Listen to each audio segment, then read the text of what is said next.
Good evening. Let me ask at the beginning, rather than at the end, as is customary, whether you have any questions so far. We are on our fourth session today, and I refuse to believe that you're all this smart.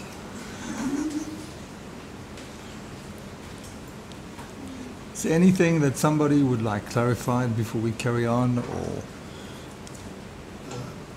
Just want to ask, last week when you saying that indigenization is basically what's going to lead us into the better South Africa as architects? Well, I'd put it another way. I'd say indigenization is what's going to lead you away from a worse South Africa. I'm not sure whether it will lead you to. How you do it will produce its own outcomes. But I think that if it's not undertaken, you will be repeating essentially a colonial formula that is no longer really easily recognizable as a colonial formula anymore. It's become tremendously innocuous. But it is a very colonial formula. But yeah, I stand by that claim. Either way, without some kind of process of making the norms and the priorities your own, in this country you will be condemned to repeat without knowing it some kind of agenda that the colonial elders and betters considered good for the colonized.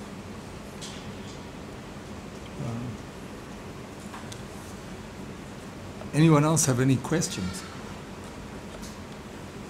I want to ask why you didn't elaborate on writings of Werner as a sort of a separatist tactic theory. Well, you don't tempt me. I always like to elaborate on the writings of Fanon, especially since Fanon's example had such powerful repercussions in this country with the Black Consciousness movement, and still continues to be treated as a kind of unresolved process that was shortchanged or lost in the rush. And I think that Fanon is a very accessible writer, and the issues remain what they were in the 1960s, and I think that Fanon speaks better for himself than I could. I could just commend you to read Fanon if you haven't. Black Skins, White Masks, The Wretched of the Earth, and see what resonates with you in Fanon's position. What I find interesting today, in retrospect, is the relative datedness of Sartre's positions in the preface to Fanon. Sartre is probably the most prominent public intellectual at that time, and who had the power to endorse something by writing the preface or by talking about it. In a way, radicalizes Fanon's proposals, and yet radicalizes them in a much simpler way than I think Fanon's proposals would require. Fanon's proposals are extremely radical and demand to be taken further, but it's as if Sartre almost shortcuts the radicalizing of them and draws those consequences very quickly. Whereas what Fanon requires is almost an ongoing engagement with the colonizer. Not a dialogue and not a negotiation, but a becoming probably more aware through the colonizer of exactly what the colonial process is and exactly what keeps these colonial entities so confidently afloat. And I think simply blowing up the colonial entities, allows the first colonizers to leave, and to leave a vacuum that remains untransformed and that can be stepped into by very determined internal colonizers, if you like, who just create a second colonial class in the wake of the departing one. So I'm all for a kind of slow disengagement with the colonial process, and that's why it interests me that a kind of disengagement with the colonial process began here with a certain strand of white republicanism that I think is a very important legacy to thematize and to to make obvious now what it is. I think that now we have entered into a decolonizing phase. It becomes a lot clearer what the Afrikaner adventures around Republican ideals and Republicanized independence happened to be. And they were almost the equivalent of certain, what Foucault called revolutions in the name of God, theocratic republics, attempts to find something very separatist from what was considered the oppressor, the territory and the etc. of the oppressor. But I'm not saying it's a solution. I'm saying it's something which should, however, be brought into an alignment more with anti-colonialism than with colonialism, as it often is. The last thing I would say, though, about Fanon is that given his time, given his formation in the 40s and the 50s, he uses psychiatry almost as a weapon, and uses it almost from a humanist perspective, speaking of a kind of trauma, speaking of a kind of deformed identity, speaking of a kind of stigmatizing process, etc. And as psychiatrists are constantly dealing with a stigmatizing process, people who are considered insane or people who come to the attention of psychiatrists have in a sense been stigmatized by their families or their workmates or whatever and put into a situation where they are told they cannot help themselves. They need somebody to help them overcome this invidious, stigmatized position and restore themselves to themselves. And in a sense, there is a strong, almost Western humanist use of psychiatry in Fanon, a polemical use of psychiatry in Fanon to turn it back against the West and say that Western psychiatry can destigmatize Westerners. We can use Western psychiatry in a way to diagnose and destigmatize colonized people. Colonized people should take up a position in the space of the Western resources to stigmatize. And I think that is an exceptional problem and an outstanding and important problem. But I don't think that Western psychiatry, even psychoanalysis, is the right means to approach that problem. So that I guess is whatever I have to say about Fanon, except you should all read Fanon. When you talk about this colonial legacy and the consequences there of the importance of moving away from it, could you elaborate on maybe architectural consequences or habits that have developed as a result of this non-indigenous kind of identity that we've accepted in South Africa? I think that if one looks at the British experience in India, the first British to enter India were working for the Dutch East India Company. They were merchants and traders. They were tremendously positively influenced by the country they came to. They grew huge moustaches.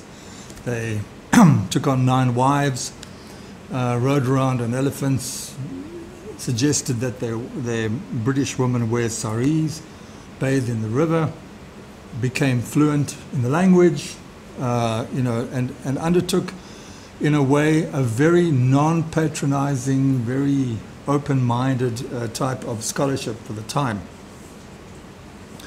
establishing Sanskrit as some extraordinary mythical early language in the minds of Europe and the German linguists and so on, who's starting to take this up as the sort of extraordinary fabled root, and creating a very positive, if quite fantastical image of India coming back to Europe, which became the basis of this sort of fantastical East, and that then encouraged scholars in Europe and in Germany to undertake actual archaeological and much more realistic historicist types of pay that kind of attention to Indian history. And I mentioned the Germans because they had no colonial stake in India. But apart from that, once the British decided to move in and administer Indian territory, it became a very different matter to trade.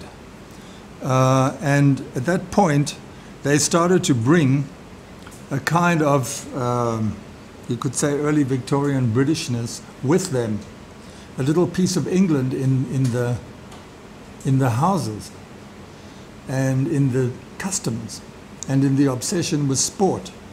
If you go to Singapore, you see the biggest colonial building is the cricket club.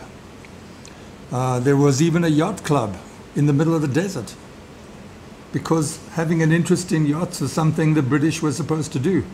So they tried to embalm their British way of life in this strange place. And by bringing your way of life in such an uncompromising way to another country or another civilization, almost guarantees that you set up an us and them. It's as if the us became set up long before the them. There was not much us and them for the early British contact, but once the British insisted on their Britishness, everybody else became human by default, or something else other by default. And I think very much the same thing happens in any colonial situation. The architecture of this country, certainly the urban architecture, is a kind of Noah's Ark of British colonial habits. And the desire to have a kind of colonial bling. Your administration had to be so splendid and so large, your union buildings, your art galleries and so on. And it had to express something which seemed mainstream Western. All classical orders, stone buildings, a strange mixture of the Renaissance and the classic that you find in Lutyens and Baker and so on. So these are time capsules in which a certain way of life is preserved. And so what one would do from an architectural and urban planning point of view is not lose the buildings, but lose that way of life. They no longer function to preserve that way of life. They function as monuments now to memorialize that way of life. And one needs to start to just hybridize their use and start to treat them for what they are, not as the benchmark of what building is, but just as a certain utopia expressed by some people. They believed that society was a certain thing, and they set up amenities to carry out that program. And they built in such a way that as if that program would last for a million years. And what's intriguing is that it lasted for a couple of decades. And now the buildings are still around, as if to underline the futility of the whole exercise.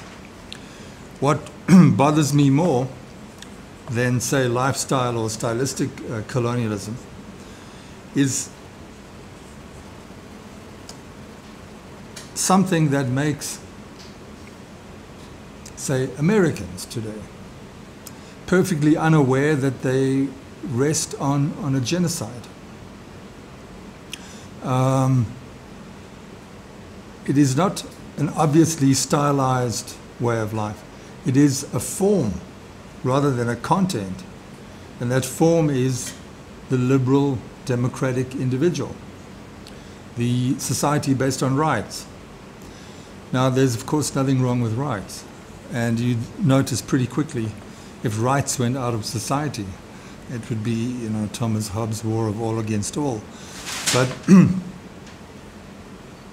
what one needs to be aware of is a culture of rights being used as a utopian blueprint, such that by having rights,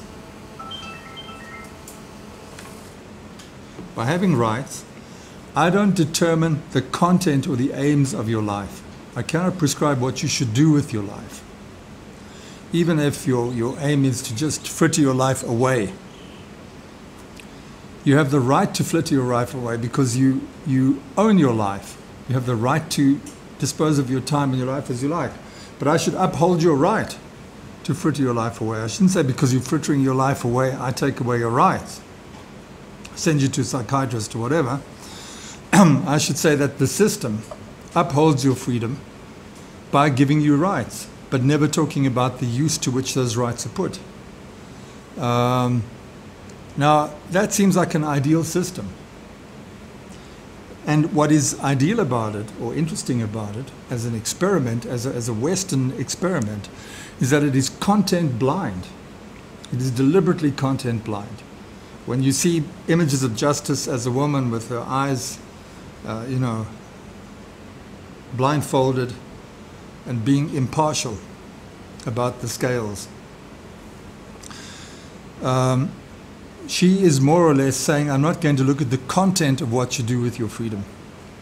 The content is of no one's concern but your own. But the form in which you can exercise your freedom and not be encroached on by others exercising their freedom, that is what rights determine.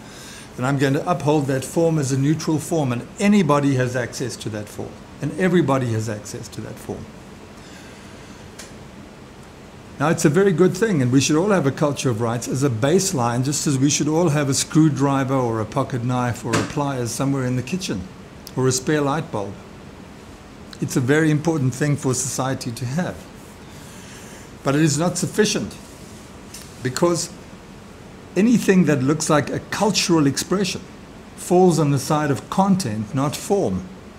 And if somebody says, I live by my culture and I want my culture to have a visibility in the public realm. When I said last time that Rorty says we want to hear from women as women. Now, being a woman for a culture of rights is a content. That's why we put it aside. So leave your womanness and your manness at the door. You are both persons with the same rights. Therefore, you should appear in exactly the same way, like angels without no bodies, But the fact is, women are saying, if we were the lawmakers, we would have something fundamentally different to say. We would approach this thing in terms of what we are. We would strongly reference it to ourselves as women. That means they are arguing, and this is why many people said that feminists were irrational or making crazy demands upon society. They were demanding beyond what they'd already been given by way of form, the form of freedom, rights, and were demanding to somehow express a content and to be recognized and to be given rights on the basis of this content. Right? Now, I'm saying that is not just the problem of women in America and elsewhere in the world. It is the problem of any culture that is not a liberal Western culture when the ground rules of society are the liberal culture of rights. Because to be recognized, you have to assert some kind of content. You will speak in a certain way. It won't do for somebody to come along and say to the French Canadians, hey, you're saying the same things, we'll translate it into English, you have the same rights in an English court, or this, whatever. We'll translate it. It's the same, nothing is lost, it's just a change of content. The same form is there. When people want to live by a culture, you cannot shoehorn that culture or have an easy coexistence of that culture with a culture of rights. The culture of rights, in some sense, has to accompany the culture. And the form has to, in some sense, constantly be adjusted and revised in terms of the various contents, the various bids for publicness and public recognition that cultures demand. Because what kind of culture is a purely private affair? For you on a Saturday night, sitting alone in your kitchen with your cup of latte, reflecting on who you are.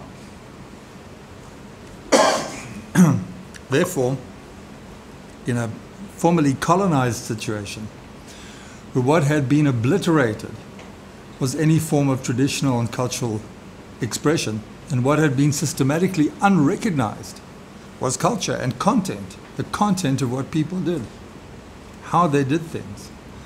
All that had been abandoned in favor of form. And rationality had come to be attached to form, and to form exclusively. It makes no sense to talk about German rights or Russian rights or French rights. It makes sense to talk about rights, and all rights have the same form. And Germans, French, Russian, whatever, happen to be their temporary content. Now, for a culture, it's exactly the other way around. The institutions of culture make decisions, carry themselves on, prolong themselves, survive, etc., on the basis of choices which that content, that culture makes available. And when you're part of that culture, you are 24 hours managing those choices. You are managing its future. You're managing the step from one moment to the next. And if people stop managing it in those terms, it would cease to be that culture.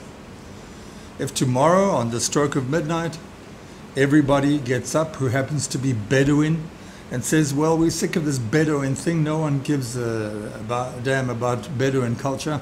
In future, we're going to be the Democratic Republic of X, and we're all citizen X or comrade X, and we're not going to make decisions referencing ourselves from a Bedouin point of view. We're going to make decisions from a completely inscrutable individual point of view, and we'll only come across one another in court when we infringe each other's rights. Our only connection will be that we're little individuals exercising the form of our freedom according to our rights, and the state will be there not to define culture, but to, in fact, safeguard me from you and you from me.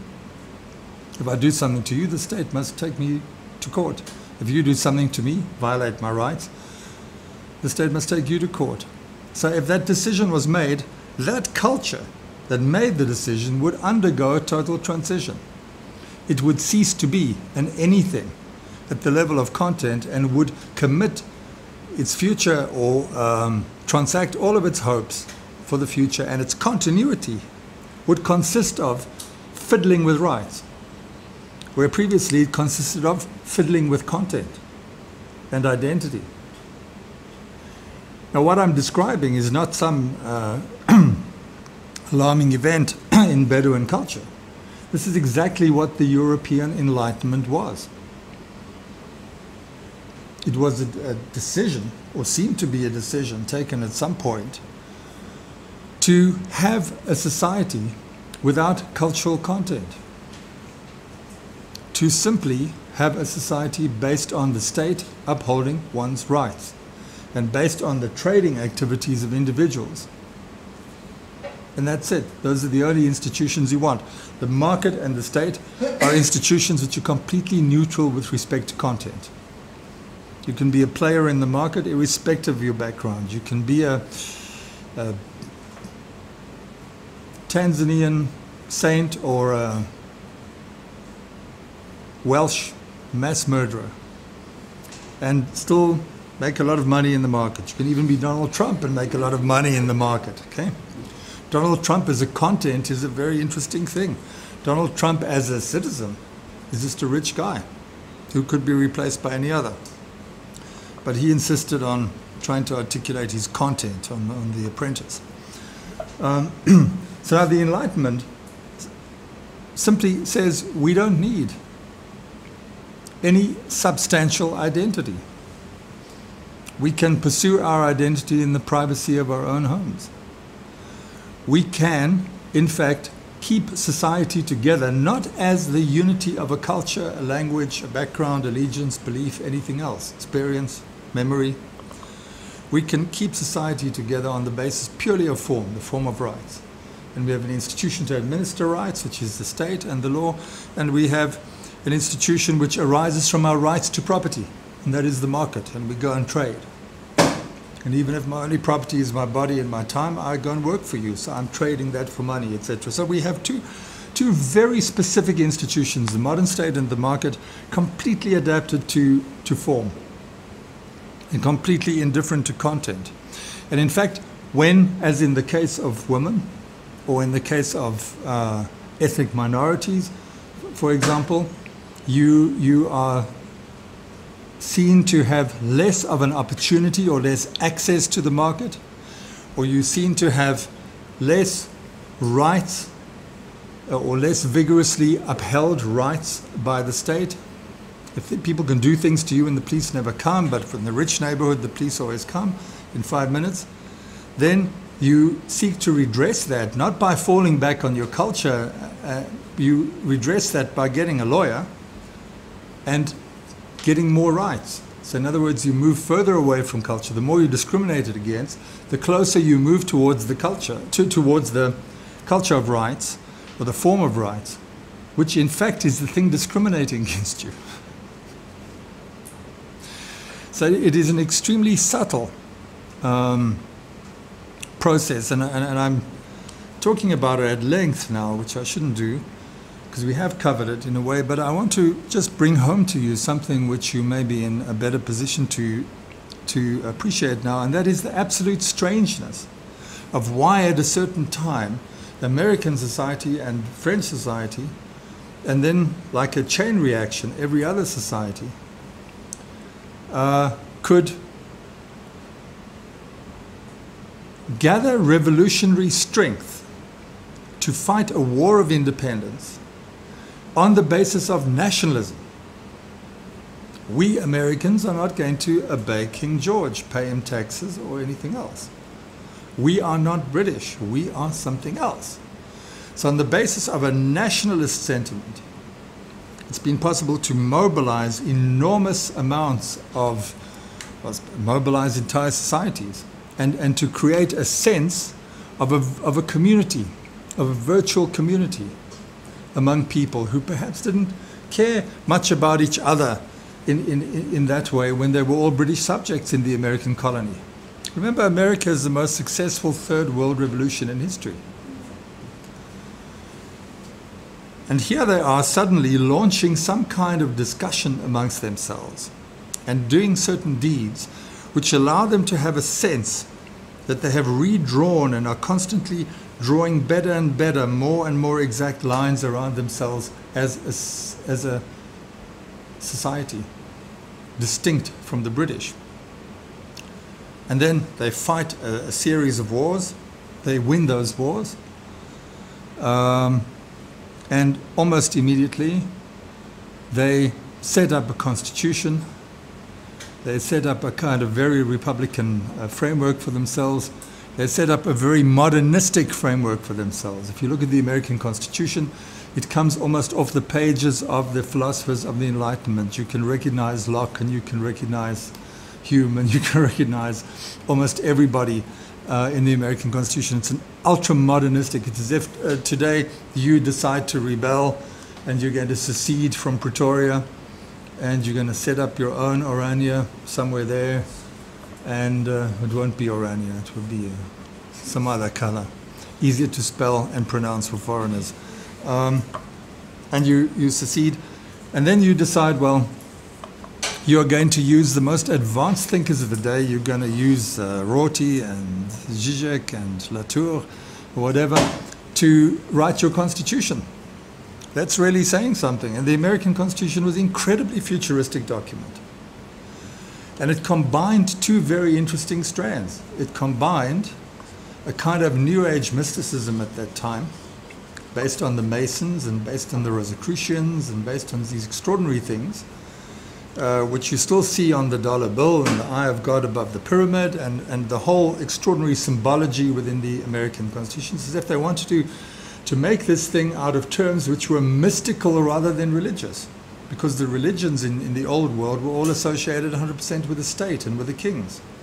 So in order to fill the space of religion, they fill it with an extraordinary mysticism. They pull on these subversive Enlightenment underground movements that are way out there with Timothy Leary. But on the other hand, they have the most secular and materialistic views and the most empiricist views. You know, these truths we hold to be evident. That notion of evidence is something which you can only really articulate with John Locke and the empiricist philosophers. So the American Constitution becomes this absolutely avant-garde document. And what happens to their nationalist rebellion against the British Crown? It becomes a neutral republic filled with individuals free to do what they like, bear arms, associate, etc., etc., etc. And it gets tested again and again. It gets tested by slavery as an issue. It gets tested by civil rights as an issue. It gets tested today by the issue of the equality of women and by the recognition and standing of minorities and by gay, lesbian, transgender people and so on. And in each case, once it is challenged and tested, it gets resolved by having more inclusive rights. So the culture of rights grows. And what disappears almost entirely is that original nationalist unity, which is a culturalist unity, asserting one culture against another, asserting this emerging Americanism against Britishness. So there are very intriguing parallels in your own country to that, which I leave it to you to figure out. They're very obvious. Would you say that there were parallels to South Africa? If you look at the way the traditional people were marginalized in the US in the drafting of their republic, and if you look at the way the republic in 61 was drafted here, were there similarities between the two? You know, because one looks at the people who were involved in the drafting of the Constitution in the US, they excluded, as you said, you know, the slaves were already there, the indigenous people were to the indigenous Indians, they excluded the Mexicans, they cut out the whole of New Mexico, you know.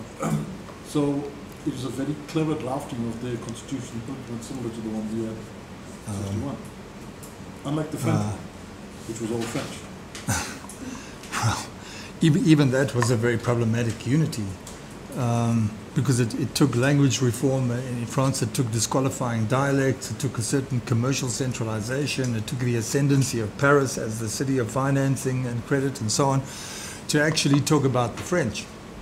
And they're lucky that they didn't have the Basque, you know, that they didn't have a kind of regional situation blow back on them. But I would say that that's an extremely important question, because if we look at how the Republican or the Enlightenment or the modern constitutions, the modern state, what we call the beginning of our kind of society and of our common sense about society, if we look at how it comes about, it usually always comes about by focusing on and trying to minimize a sovereign society. In other words, a society of traditional rule and a society of traditional religious belief and church. So it tends to be, in that sense, because it's anti-monarchic and it's anti-religious, it tends to also be anti-cultural. It treats those things as very strong contents. And in opposition to them, it wants to articulate a form of rights, a form of rule, a form of economic transaction, in which that content cannot return. I would say it's a useful measure of the modern, that it is always running away from something. It is what it is because it's trying to prevent the return of something. It's like a Hitchcock character, traumatized by some memory, and they're afraid it's going to come back, you know. So there is this continuous fear that monarchy will come back, that religious, the secular power of religious institutions will come back, and so on.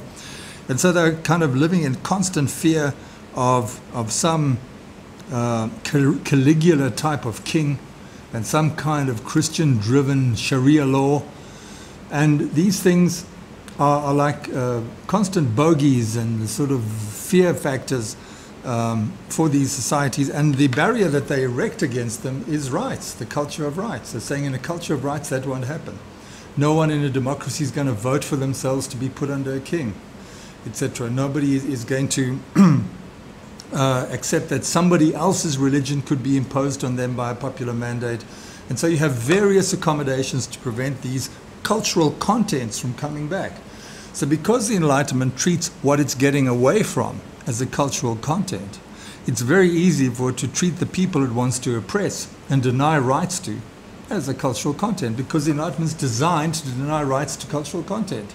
So here come the Inuit people, or here come the Iroquois people, or here come the Zulu people, or whatever, and you immediately say you're just like the king in the church. The only way in which such societies are thought is in terms of what the Enlightenment societies had stigmatized and left behind. And since the Enlightenment societies are designed to specifically exclude anybody making a stand on a cultural or any content basis, woman as woman, black as black, Chinese as Chinese, Indian as Indian, etc.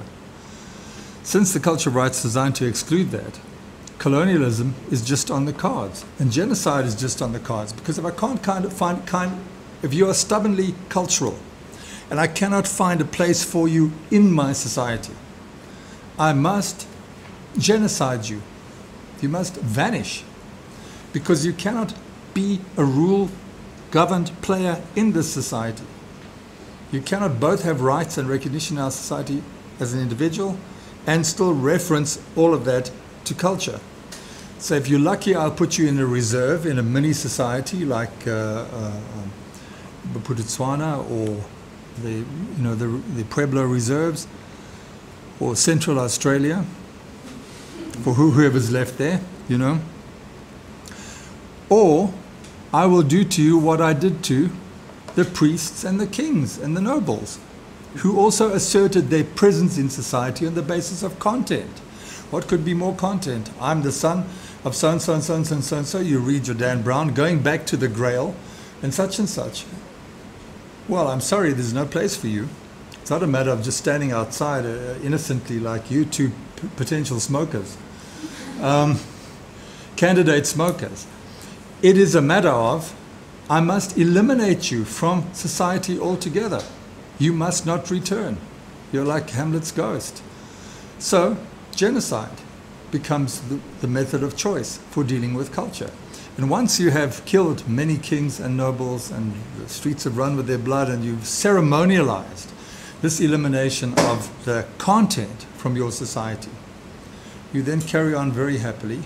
And when you find anything else that seems to want to assert itself and be recognized on the basis of content, you genocide it. Whether it is the Apache people, or whether it is the Bur people, or whether it is the Zulu people or the Venda people, whoever, genocide is the modern political form. And where you can't manage the genocide, you combine the prison, where all rights are suspended, or the asylum, or the gulag, or Siberia, or the concentration camp. And from there, it's a short step to genocide. In order to have rights at all, we have to rigorously manage the boundary between rights and content. And that is why the Western Enlightenment is not just some nasty folk with sensitive temperaments who say that the Enlightenment is a terroristic form. Now, for me to stand up and say to you in this country that's had very little by way of rule of law and human rights, and what many of my and his comrades fought and died for, just around this issue of rights and of having the franchise, it's difficult for me to stand up and say, well, that's a bit of a sideshow. It's not a sideshow, it's an essential thing to have, but it's important to know where it comes from. And it comes from a situation which is absolutely, uncompromisingly terroristic. It comes from a situation established by genocide over its predecessors, by genocide over any competing culture in the same domain, by establishing its realm, by purifying its realm. It is almost religious in its interest in purity and the homogeneity into a society of individuals. Yes? If we have time, if I understand correctly, most of what you're discussing are cultural or anthropological concerns in terms of individuals asserting themselves within something that they might not agree with. I just want to know, are there any writers or any philosophy that deal with specifically something I think is mainly or characteristic of an architectural dilemma in terms of asserting your own identity or culture, but working within another culture that's not your own, or another geography that's not your own, but then finding the balance between asserting your own culture or your own identity in terms of altering their built environment, where does your responsibility lie in terms of working within your own cultural environment, working within someone else's cultural environment, and therefore altering someone else's environment in which their culture plays out? Well, I think that given that one only has, what could we call it, one only has positivity or being or visibility in our modern culture through rights and through the way you articulate and utilize your rights. Then given that cultures, content, is almost excluded, fanatically excluded, from transacting on the same level as rights. When cultural content does come along and cannot be eradicated, it is immediately turned into an aesthetic spectacle. It is, if we cannot genocide everybody who hangs on to culture, let's at least spectacularize them and make these things into a tourist attraction or into proof of the tolerant and pluralistic nature of our society, or how good it is for minorities here in the good old USA and whatever. And at that point there is, without a doubt, what you call anthropology, but the anthropologization, saying these things have their validity, but they have validity in a framework different to ours.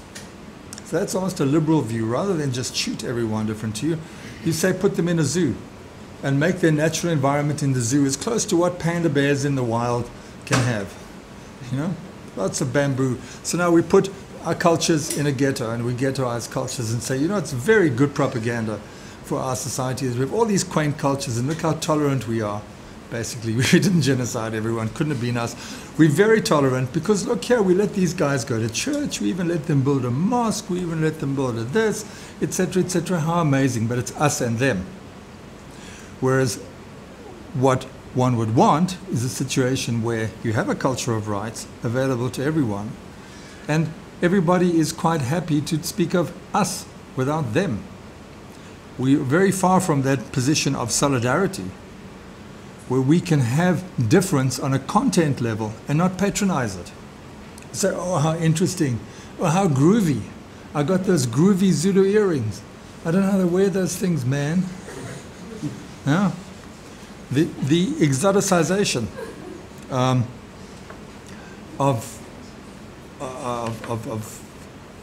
difference, I think, is what you are talking about here. And there is one approach. I mean, there are two approaches. Last time we spoke about Rorty saying, let that unity of people based on content.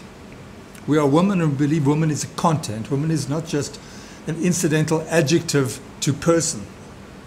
Person plus that accidental feature is a woman. We are saying that women are in some sense, I don't want to say essentially, but are in some sense essentially different. We want to hear from women as women. Well, that is a content. It's not a form. So let those people who want to reference what they do and say and think to themselves and assert it, separate it off from this culture of rights that is constantly eroding it and nibbling it and saying you're crazy and come across the border and join us and be civilized and don't be ridiculous and you're an extremist and whatever, saying things like that to feminists. Develop that culture and slowly erode the idea that society is a kind of unity based on rights. Rights are just one kind of instrument for solving certain kinds of disputes in society. They're not the glue of society and they're not society. When we say we are a liberal democratic society, what we really mean is that under certain circumstances we have recourse to rights as one way of resolving disputes. And that's all it means. And that really is all it means. But the way in which we imagine rights as some kind of chain mail or some kind of knitting that holds society together before we arrive and then we take up our rights, like a beehive, and we take up our little cell in the honeycomb, that is really how it might look from the outside. And when we look historically, we're looking from the outside. But from the inside, we're not going around insisting on our rights. We are going around transacting with each other on the basis of certain commonalities and certain understandings, etc., that are very content-based. But how did we get it into our head that we have to be a culture dedicated to pure form? So the other alternative, apart from separating yourself out in that culture where one thing is dominant, or thinks is dominant, the other alternative is the point about using the master's tools to demolish the master's house. That even, and this is an interesting argument, and it's perhaps more subtle than you give it credit for, the argument that Rorty and to some extent Brandom takes from Rorty about explicitness and norms is also saying that a culture of rights requires certain norms and is constantly working with norms and makes its way and gives itself coherence through norms. Therefore, norms are the kinds of things, however, Wittgenstein tells us, that can never be fully explicated. Norms and rules can never be fully explicated. They drift from one situation to another and take on different meanings and different ramifications.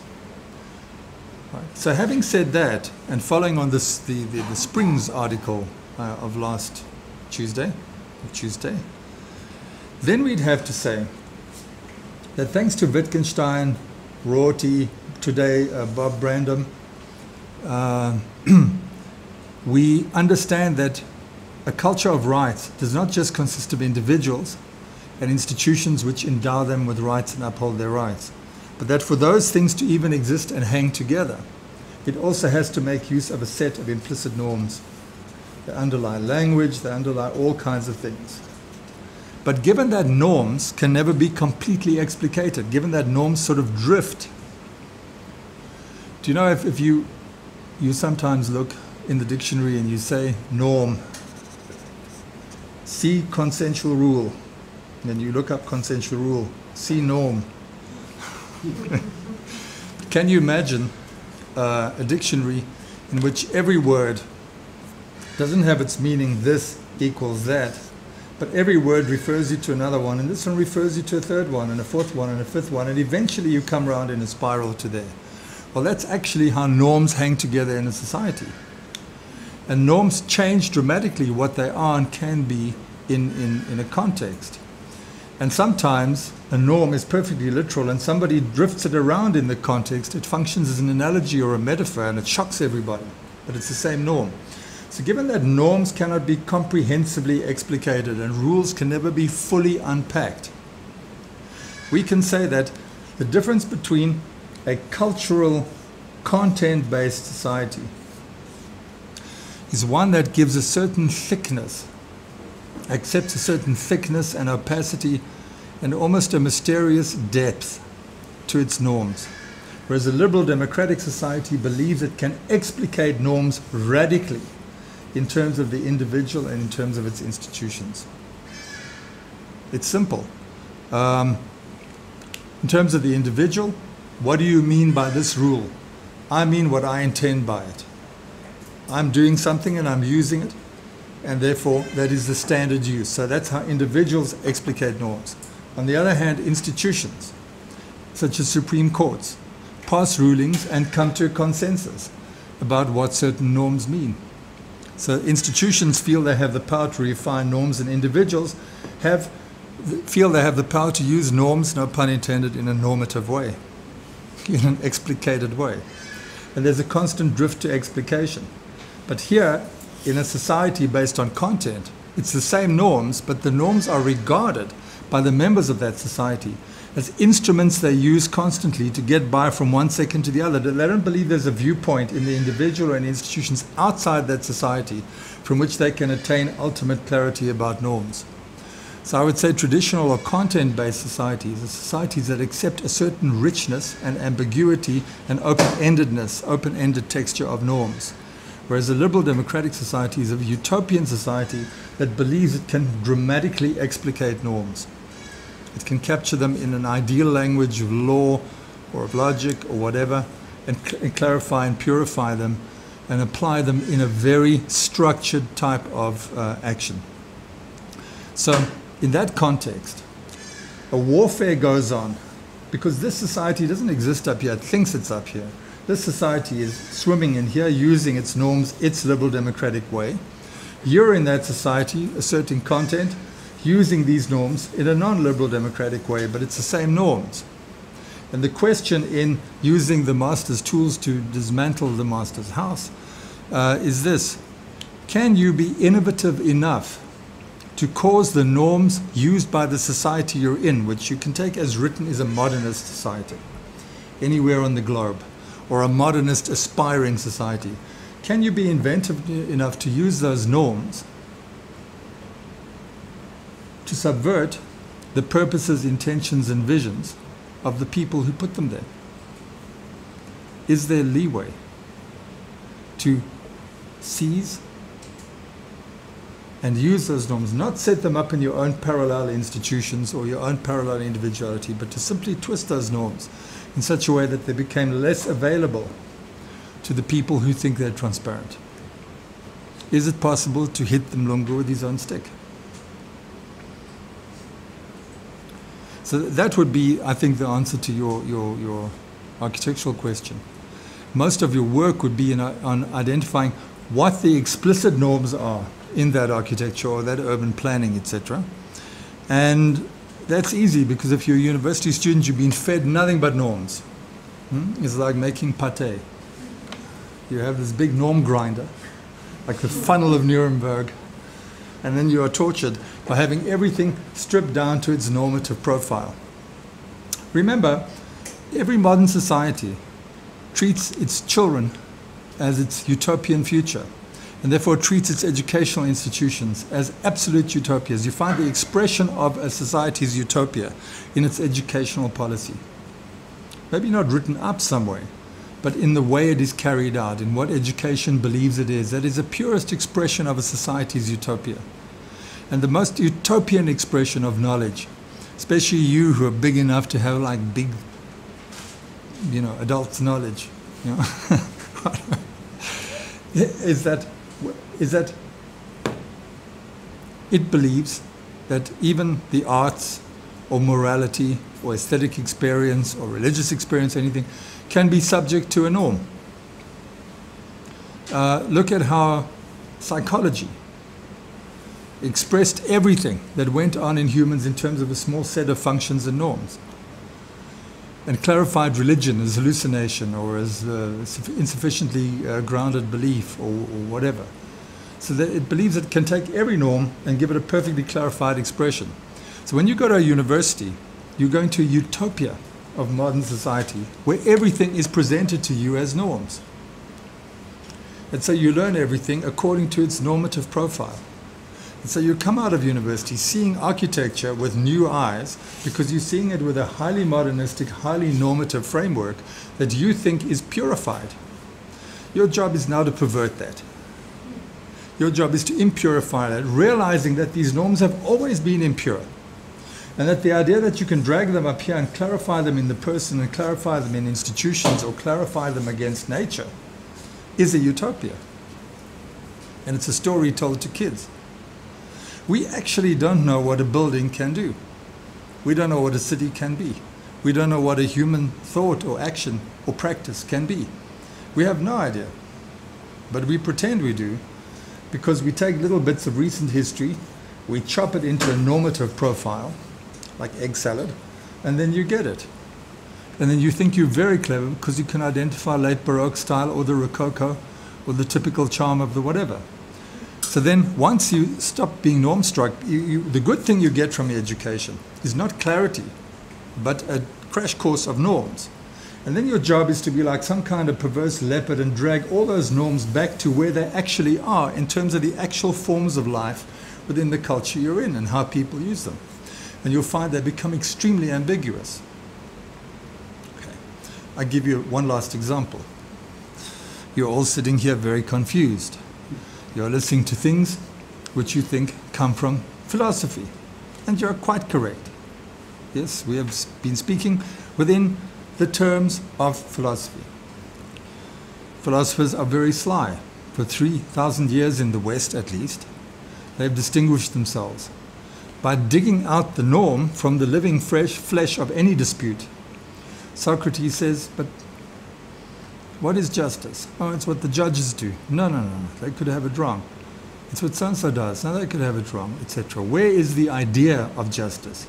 And how are the judges doing compared to the idea of justice? Where, Socrates, is this idea of justice? Well, it's somewhere up there that our thoughts should aspire to. But while we're aspiring to it, what people actually do in the name of justice must be considered merely belief. Okay?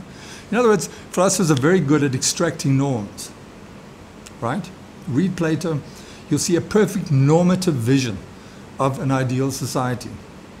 Except it's one in which few of us would want to live. And after 3,000 years of deliberating around clarified norms, there is not one uncontested result in Western philosophy. Everybody pops up and comes and nails somebody. No sooner has Plato got it right when Aristotle's trying to overturn him. No sooner has he got it right when someone else is putting a Christian spin on him and bringing Plato back, like St. Augustine or Thomas Aquinas. No sooner have they got it right when somebody brings Aristotle back. And then very soon we have Galileo bringing back the biggest Platonism. And we have this incredible overturning and internecine wars and pettiness and endless squabbles between philosophers and not one uncontested result. Why? Because they're dealing with norms. And norms are the kinds of things which you cannot radically clarify. Norms are held within a culture as a fundamental content. And you can explicate them your whole life. You can explicate them with some of the smartest minds for 3,000 years. And you will never be able to explicate them because as their context shifts, so what they can be shifts. We don't know what norms can be. We're constantly carrying a few in our pockets and putting them out to make the bridge between today and tomorrow. There's nothing that's going to keep architecture going forever, not even until tomorrow. If everybody who identifies themselves as an architect decides that selling, fruit gelati and sorbet is a more interesting occupation, that's it. Not all the schools, not the anything will bring it back. Architecture will immediately go back to the Stone Age, where much of it belongs. And so it means that we are using something to reproduce our capacities and architecture from one day to the next. It's as good as the last day, as the last performance. It's not going to hang somewhere in persons or in institutions. It hangs in the person's ability to use available norms. And when those available norms run out, architecture hits a crisis. One of the biggest upheavals in 20th century, I suppose, scholarship or intellectual culture or whatever you want to call it, came when it was realized that science is not some kind of progressive problem solving and some kind of progressive knowledge of nature and capturing everything and eventually the whole universe will sit there explained. That good Enlightenment ideal, where we can start from certain normative concepts and generalize them to the edges of the universe, and they continue to work. It's like setting out on some donkey and riding to another planet, or to the edge of the universe, and it's going to be the same donkey, all cool. That crumbled, and it's surprising that it took as long as it did to crumble. A historian of science, Thomas Kuhn, wrote an astonishing book in 1961 called The Structure of Scientific Revolutions. And Kuhn wanted to look at, in fact, how sciences change over time. People were not interested in the history of science because the history could only have been a smaller knowledge, and we know that as we go forward, it's a bigger knowledge. So why look at the history? But Kuhn showed that, in fact, sciences change because they set a certain number of puzzles for themselves. And once they've solved those puzzles, they run out of steam. It's not the case that Copernicus and Kepler and so on, found better evidence or better theories about reality or the universe than Aristotle. It's just that most of the Aristotelian puzzles, which Aristotle put forward, had by then been solved. The same as you do a jigsaw puzzle, and every piece had been put in its place. And now there was nothing left to do. That could have simply been the end of physics. It meant that the Aristotelian norms, which were set a puzzle because one wanted to know where you would put them. What is the ultimate role of motion? What is the ultimate role of change? What is the ultimate role of substance, etc.? They all found themselves laid out in a nice picture. At which point somebody had to restart physics with another puzzle. It wasn't solved because it crept up on reality and got all the answers. It was solved because it managed to juggle all the pieces of the puzzle like a Rubik's Cube into some satisfactory configuration, then tack. That's the last thing. Now I must throw away the Rubik's Cube. I need another one that's all scrambled up.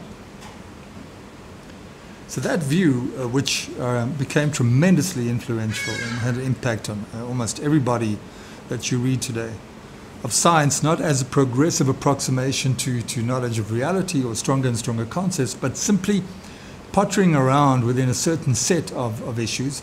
And once that puzzle-solving activity was given up, you either gave up that branch of science, and certain branches of science were simply given up. Alchemy was given up. Phrenology was given up. Galenic medicine of humors was given up. It's not that we found something better. How do we know we didn't find something better? Because the terms in which one puzzle-solving activity in a science construes itself and the one that succeeds it don't translate into each other. There's no common ground in which to compare a Copernican and an Aristotelian view of the universe. What Aristotle means by mass cannot translate into Copernicanese. And the Newtonese, think of these puzzle languages, notion of energy cannot translate into an Einsteinian one. So they simply solve the problems and they're left stranded like those abandoned Cadillacs in the deserts of Arizona. Okay? Now that view of knowledge was a serious stick in the eye to one of the major tenets of the Enlightenment, which said you can take a purified set of norms and conquer the whole of nature with them and build on them in a progressive direction.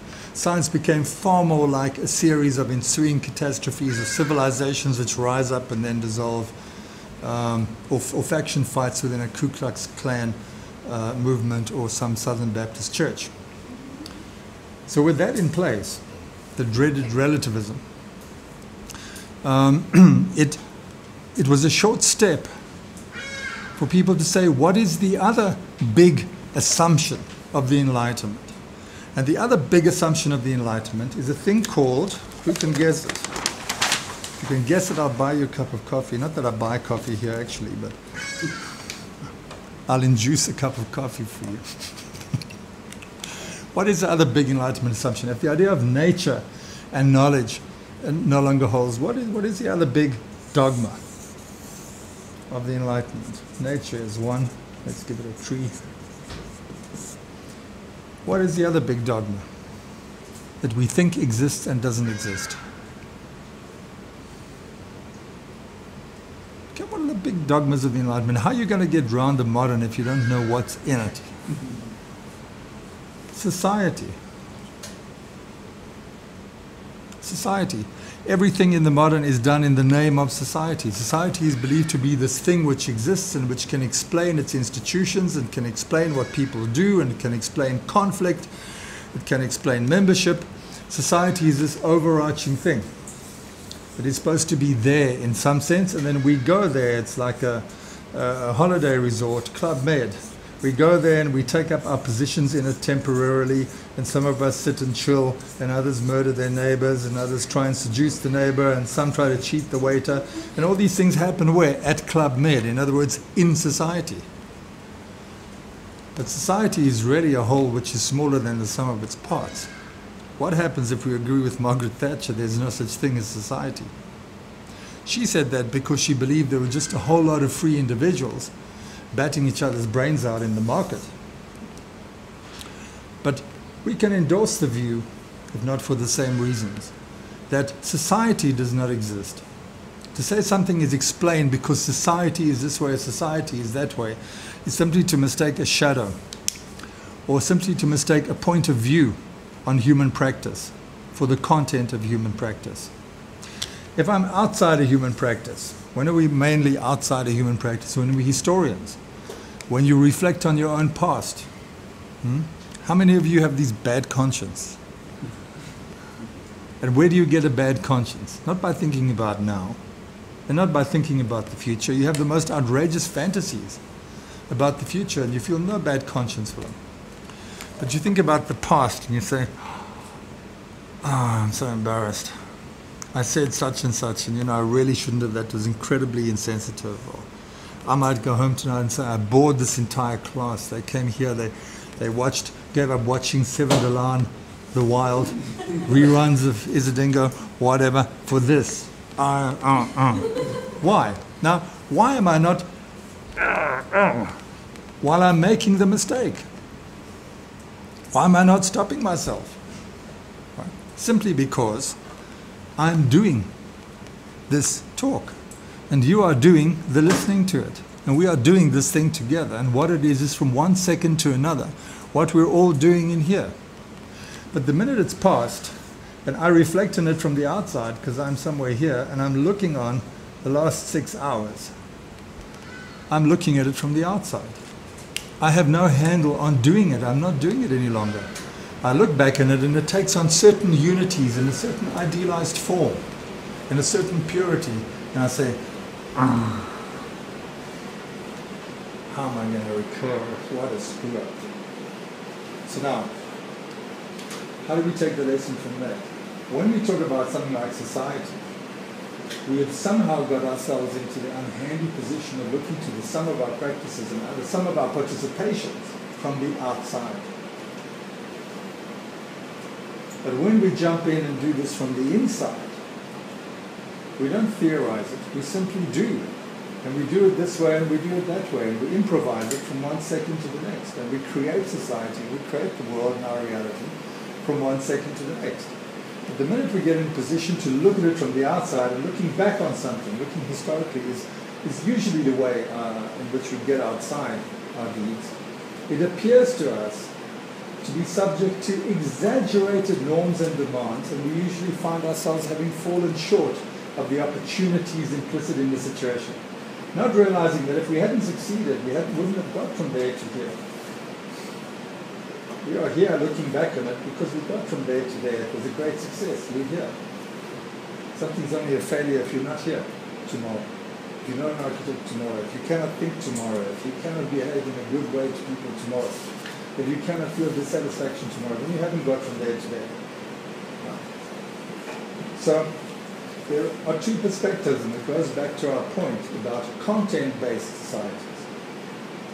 Societies which deal with content and norms are part of the content, versus form-based societies, which are simply content-based societies seen habitually from the outside.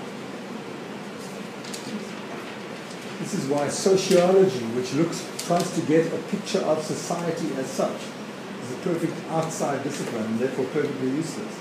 This is why history is such an unfortunate discipline, because we tend to think that history is like more of this kind of experience, like a comet's tail made of experience that's somehow kind of unfolding behind us. But history is a highly structured genre. A genre. Balinese house is an official genre. Right? You recognize it by certain recurrent features. It can be in Blikkies, it can be in Windhoek. It's still a Balinese house because it fits in that genre, right? But it's been perceived only recently that history is a genre. History is not a window on the past. It's a genre. And there is a superb book, very old by now, sometime in the 1960s, by a historian at Berkeley called Hayden White, who writes this astonishing study of 19th century history. The 19th century in the West was this big era of history. To know something, you had to really do its history, and those historians really knew their stuff. They were really seriously. To them, Bannister Fletcher was like a Reader's Digest. Okay, that historicist culture was really extraordinary. And yet, he says, rather than polishing this window and getting a better grasp of the past, we see historians using certain literary and poetic genre, tragedy, comedy, farce, irony, etc. Genre. And that the versions of history we get are the versions that those genre require. And the events that are selected by that genre. Just as if you're writing a comedy, you need comical characters, you need Schuster, you don't need Natalia. Although it could be a fantastic comedy if you got them to take on each other's roles without suspecting. So you can say that historians, among the billions of events and documents they could select those things according to the demands of the genre, and that they dramatize those events in their narratives, and that those narratives, and White shows this very precisely, have all the features of the epic, of the comedy, of the farce, and he shows that different political alignments, conservative, liberal, radical, etc., favor certain genres. So they each write not different histories, but the same history in different genres. So there is a great understanding that history itself is made from an outside viewpoint, the genre, which is shared with literature, shared with folktale. So there's an outside viewpoint on history.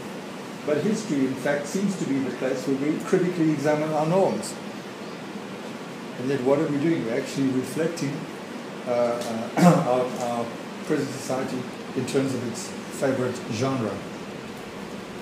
So, if we think about inside and outside as an answer to some of the questions we raised last time about a content culture and a form culture, it would seem that a form culture is determined to believe that it can describe or somehow capture or stabilize the norms and its activities in terms of a few very, very simple entities like society, institution, individual, etc. Whereas from the inside, no one has time to reflect. One simply has to use the resources to get from A to B. And it's only when you adopt a genre and you, in an idealized way, reflect backwards from B to A, that your past or your actions seem to fall under far more demanding and stringent criteria than they actually did at the time. And therefore you feel guilty, you feel you should do better, you should, etc. And so arises the ideal of progress. Progress can only be a secular ideal.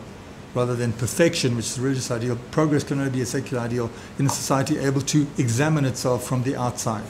And what does it take to examine yourself from the outside? Not some superhuman knowledge, but a suitable genre, a genre which objectifies or which allows society to be seen as a whole somehow, but it's always a trick of a light.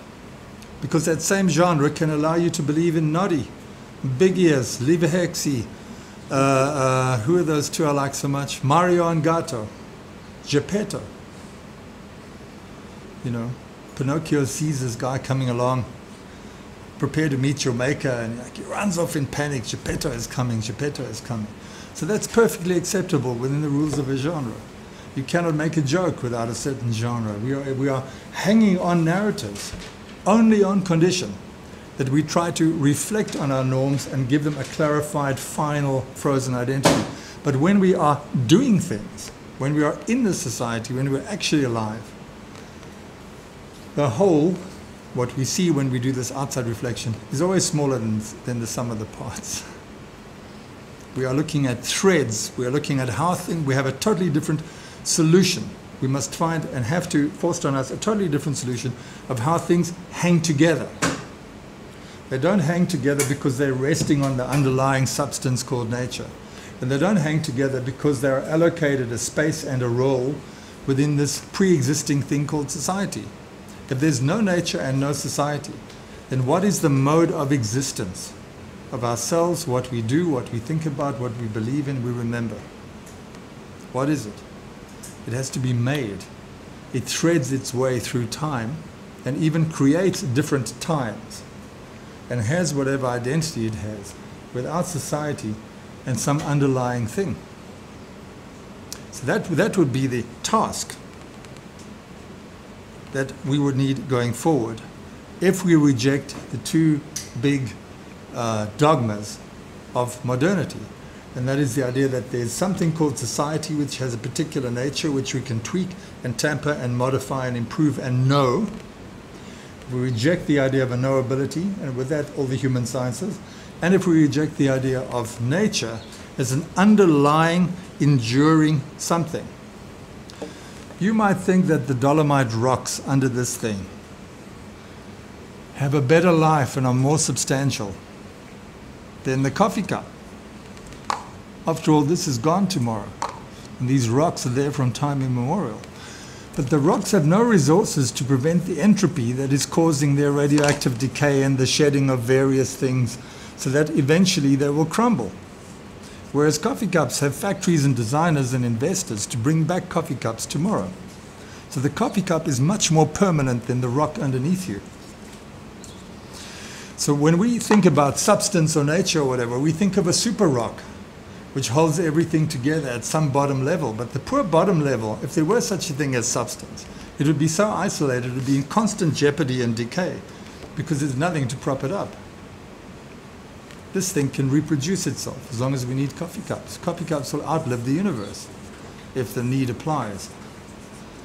And the same is true of society. Right? Society is just a series of shifting conceptions that try to freeze frame a certain constellation of norms and make them simpler and therefore more manageable and reformable than they actually are. So I believe we need a break to change the batteries, both yours and the cameras and mine. So should we have a 5-minute break? And it's also very important that you do not associate these things with me. I'm simply the bearer of the bad news. It's very important that what I say to you just creates a spiral that makes you have the confidence to read these things in the original. There is nothing like reading them in the original. Part of the memorability and the impact of these writers is that they teach you how to write, they teach you how to work up an issue, and they teach you, more importantly, how to take a stand in a number of things and to become resourceful. And I think it's very important that you read a Taylor and you say, what would it mean to do Taylor in architecture? What would it mean to do Rorty in architecture? And that you start translating these things through yourselves, but above all, read them and have the confidence to read these things. After all, the people who wrote these things innovated. Nobody taught them. They didn't get this from a textbook or some institution or some whatever. They got this from a profound sense of dissatisfaction and combat. So what I'm trying to spring on you in a subtle and user-friendly way tonight is that there is no nature and there is no society. So that is the case. What is there? The reason why there is no nature is because obviously there are as many different natures as there are bouts of scientific puzzle-solving activity. And when those puzzles are exhausted, that nature gets discarded. It can no more be independently extracted and translated and carried over like a big, a pile of chicken dung from one farm to another and then worked on by different dung beetles. That nature goes. There are as many natures as there are scientific cultures, and when those scientific cultures implode and solve their puzzles and pack it up and retire,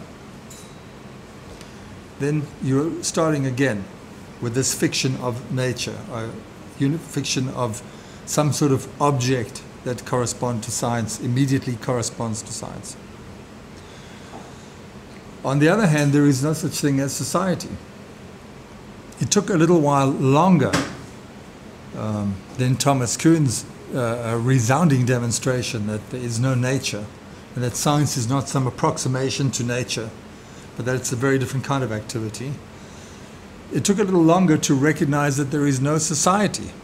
In fact, when Kuhn showed there is no nature about which science is talking, people then said, well, that opens the door to another explanation of science and of nature. Nature and science are social constructs. How many of you have heard of constructivism and social constructs? And you go everywhere. You go to Sunday school, and they say gender is a social construct. Race is a social construct. Poverty is a social construct. Class is a social construct. Ignorance is a social construct. It's fantastic. I want to meet this thing that is so constructive. And I want to set it on a much better course so it constructs more handy things. So there was a strong phase and a very interesting phase of social constructivism, in the sense people are saying there is this thing called society and it creates amazing stuff behind our backs, like the Club Med. We arrive there, take the key, walk in, beds made, chocolate, drinks cabinet, beautiful view out the window. But people have attributed many things to society. If mathematics is a social construct, then mathematical certainty is a social effect. If male and female is a social construct, then change the society and they're different, male and female, or no male and female. Perhaps it doesn't carry across from one society to another. So people concentrated a lot of their efforts on the one hand on saying we are subordinate to society and it makes us what we are, and on the other hand, reformist efforts saying we must get hold of these institutions in society and change them and nudge them to construct things in the direction we want. So things are not made out of nature, simple, they're made out of society. Where is nature made of? Nature is made out of society. Science is a social construct. Certain puzzles are put in place, are given a certain authority by society, and nature and the sense of objective reference for science, etc., follows from that. Perfect social constructivist argument. And the social constructivist argument was an interesting moment. And it got a lot of people upset.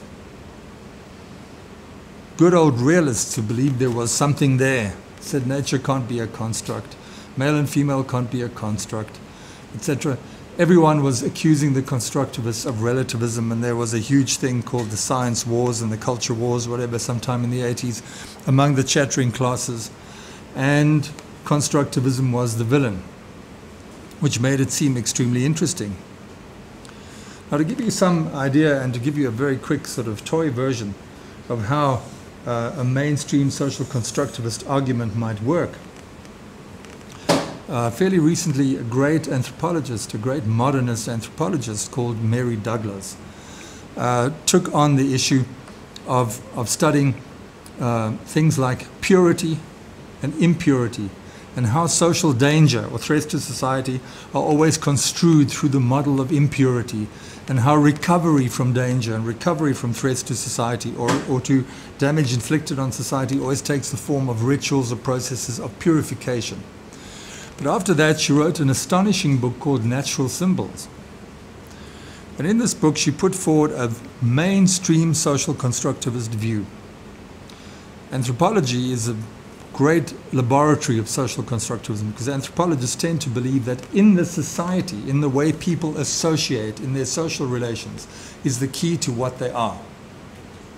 Some of you may still believe that.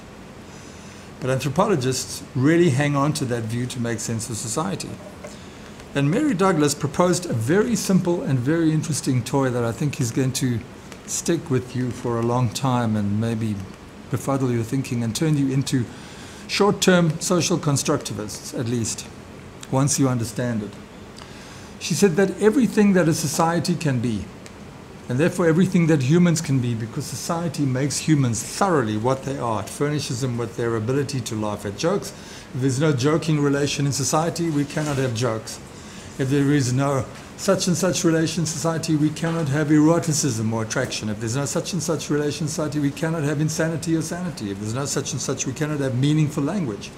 So everything has an underlying relation. So if you can get a handle on these social relations, and you can almost experimentally vary them, right? And understand that they're not countless in number, then you can feel like the Almighty, at least for a short while, if you're an anthropologist. So she put forward a very intriguing proposal called the, some Wikipedia will refer to it as culture theory. Some people call it cultural theory. I call it, and others call it, the group and grid theory, because the two variables are the group and the grid. Now if we draw these, we take that to be the zero value on the coordinate. And we say that is a plus and a minus, and a plus and a minus. What varies, let's do that nice conventional minus, what varies from there to there? The grid. And what varies from very little or none at all to there to very much? Okay, the group. Right, so we have grid and group as two variables. Now what are grids and groups such that their variations can produce every conceivable kind of human society? This is hardcore, this is the wunga, or the crack cocaine. This is the crack, the crystal meth of social constructivism. And it still is a fantastically elegant argument, and if you don't know it and you can't tell this to your grandchildren one day, you should be ashamed. What happened to my... oh, better not shout at the poor man. He discreetly put it there. No lactose intolerance here. This is an extraordinary little device which is going to have you writing it on napkins when you're in meetings and trying to make sense of what you're in terms of the grid and the group. And it shows you some of the strength of constructivism, which of course has to be developed in anthropology, particularly structural anthropology, where in fact you're not a member of that society. You have to take what, as an anthropologist, the most comprehensive view of a society from the outside. Yeah? And we've been talking about the view of society from the outside. And we've said that modern societies and colonial societies take a view of other societies radically from the outside because there's no space on the inside for other societies, content societies, to be. Now we have an ultimate reduction of the possible contents in society to their form. This is the absolute, let me say it, wet dream of liberal democratic thinking or of modernist social thinking. Now, what is a grid? The grid is the rules in society, the norms, and in particular, how close you feel to those norms, right? When you go off over that hill to roll a joint, you feel in some sense far from the norms of this campus. When you're sitting here, it would take a considerable deliberate act of rebellion for you to make yourself a big reefer and light it up. In the opposite situation, if this were a jazz club and you did not pull out a big reefer and light it up, people would think you don't understand the norms of your society. And if you went off and smoked it behind the hill and left the jazz club, they'd say, what a square. Okay? So this has nothing to do with the content of the norms, but it has to do with how close you are to the norms or how far away you are from the norms, right? If norm is don't smoke a joint on the campus, then being over there is a very minus kind of situation in the grid. It's down here. But here, being in front of mom, pop, grandmom, etc., you don't play your Frank Zappa or your Grateful Dead records or whatever. You play Mozart. You know, and you don't roll a big reefer at your prospective in-laws' Christmas party. Although, if you did, you would know what you were doing, and you would be doing it thanks to the possibilities of this continuity between closeness to grid and relaxedness of grid. So in a grid situation, there's a rule for everything, and everyone knows the rules. And in this situation, we almost make up the rules, or we choose which rules we want to adhere to in an ironic or in a voluntary way. Now the group. When you're in a plus group situation, other people are in your face and are entitled to be in your face, and you're entitled to be in their face. So when you are strongly constituted as a group, when somebody gives you a group assignment and you're all getting the same mark, and he looks like a lazy devil who's going to basically just crib the reading and cut and paste and photocopy, then you're going to be in his face. You're saying, "No, we're going to get the same mark," and you're going to pull the group mark down. So the consortium gets on his neck. And they're enforcing the rules of the assignment, which is the grid, through the group onto this poor guy who's somewhere over there. On the other hand, here is a world of individual hip cats. Richard Branson's, people who don't have to associate with anyone, that they don't want to. People who can sort of go and choose glamorous lovers in a catalogue somewhere on the internet and have them flown in by the private jet and then send them away the next morning. So in other words, this is a situation where there's a very low concentration of the group, and where what the group thinks matters very little to you, because you're either so rich or so poor, it has no effect. Now, according to Mary Douglas, 4 types of individual and 4 types of society arise through these different combinations in the quadrants. And remember, you're looking at an extraordinary social constructivist toy here. And business schools and such all worship this thing. They feel this is like the Holy Grail. When I talk at a business school or something, like, what is this coming from? But to me, actually, this just concentrates the idea that Hayden White put out in the 60s, that any view of society from the outside is going to utilize some kind of genre. And this is in a way like a basic set of rules for popping out different genre of outside description. But be that as it may, what happens when you have got very low group and very low grid? You get individuals who are highly free and entrepreneurial, and who do things by taking the initiative and forming little networks of people who will help them do it. For instance, their lawyer, their hitman, their tame banker, their inside spy in the government department, whatever it is. They're all formed around this individual for the purposes of the project. And so we defraud the Reserve Bank. We like Bernie, what's his Madoff. We defraud all the Hollywood celebs, and I've got a fake lawyer and a this and a that, just saying the right story, and they all invest with me, and then I disappear. That's right. I'm doing the ultimate Ponzi scheme, or I'm doing a more legitimate Ponzi scheme. I'm Donald Trump, and I've got a public company, and I do these things, and you all invest, and I spend your money, and you get some money back. But basically, I am the individual free to initiate the next great idea.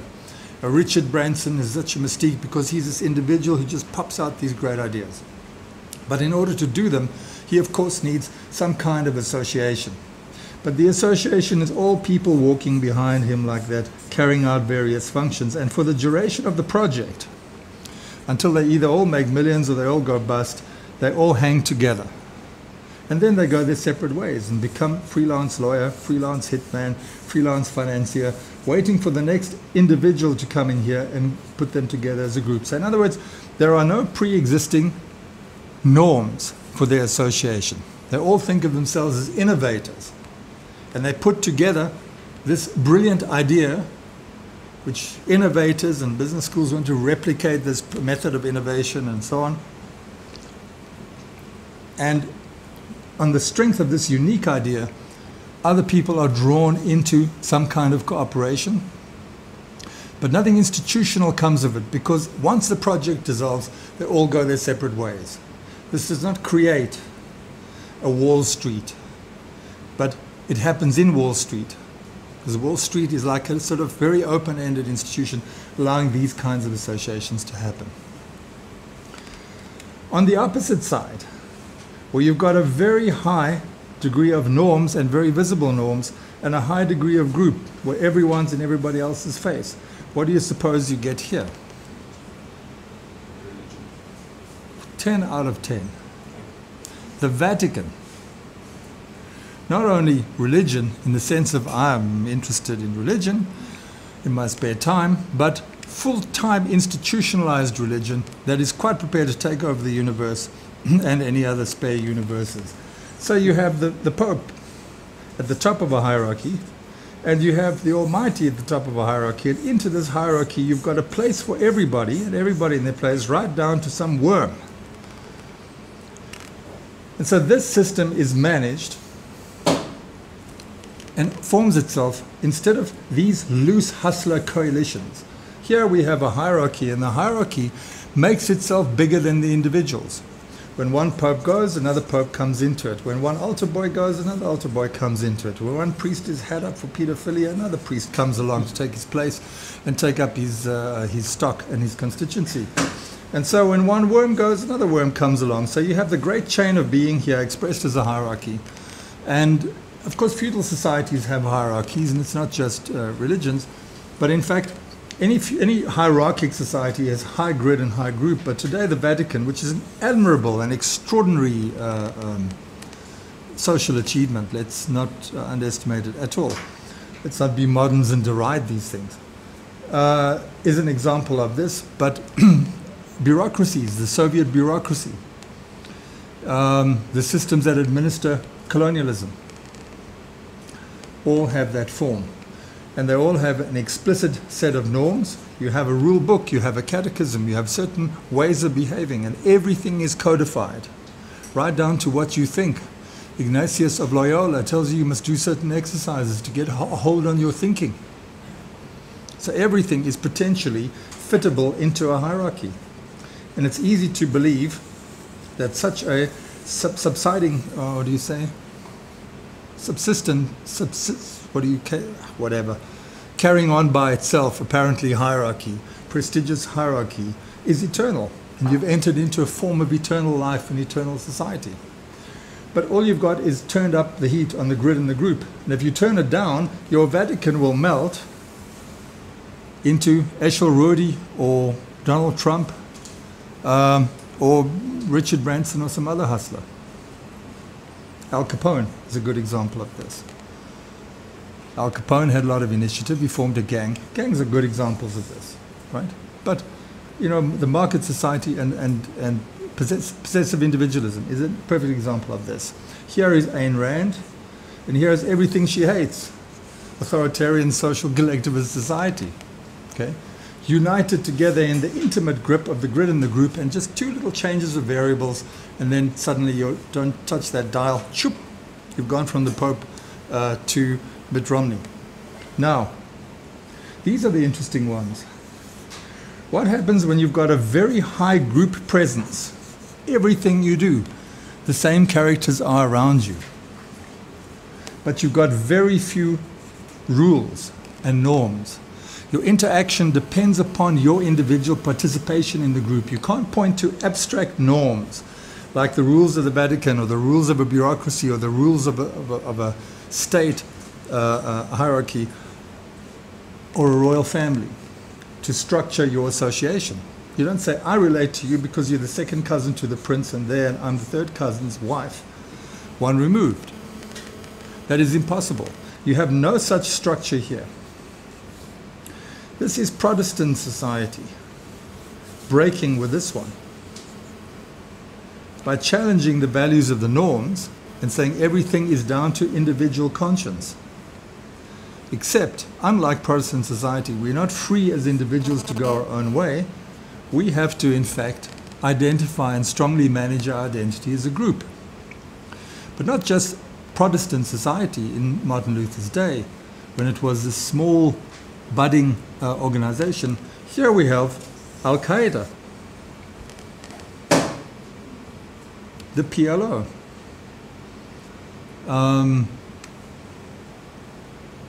Any sect that is held together by a common belief and whose members spend a lot of time examining one another to see who is stepping over the border of the common belief. Because this society has no structure, it's an association of humans with no structure, these humans are constantly scrutinizing each other and witch hunting one another as to who's a traitor, who's a police spy, who's a heretic, who's a non-believer. And then people want to show their incredible faithfulness by doing heroic things or sacrificial things to be sitting in the middle. So this is a society where you can talk about early Christianity, you can talk about love being the bond, or grace being the bond, and poverty being the bond, because you're not maintaining institutions. But the downside of this society, which has a great beauty in it, this society, and I think Chats and I know societies like that from the 70s and 80s. But this society has a serious downside. And that is, its only cohesion depends on the integrity of its boundary, and its boundary is not established by norms or anything in advance. Its boundary is maintained from minute to minute, second to second, by the expressions of loyalty of its members. So it's easy for me to get a witch hunt going and say, you know, so-and-so is not so kosher, and you all look at so-and-so and you say, well, actually, he's not. And he's got no recourse. He can't say, I have a role in this society, because this is a completely egalitarian society. There are no leaders. But basically, you shouldn't be here. Ingmar. I'm not so sure you are such a cinematic purist anymore. So I think you should go and join another sect. And you know, often these societies create sect pseudopodia, so that you get the break off and you get the former thises and the whatever. A good example, rock bands. I don't think you call them rock bands anymore, but whatever. They get together and the guitarist sleeps with the drummer's girlfriend, and then they form another group, and then you go from Foko Plissicart to Van Coke Cartel, and then to some other permutation based upon the fact that so-and-so was not giving pure enough expression to the ideals of the group. You know, Paul McCartney, if only he wasn't around, the Beatles would have been this incredible avant-garde thing. And the McCartney fans say, if only that lunatic John Lennon wasn't around, the Beatles would have been bigger than ABBA. They would have been ABBA.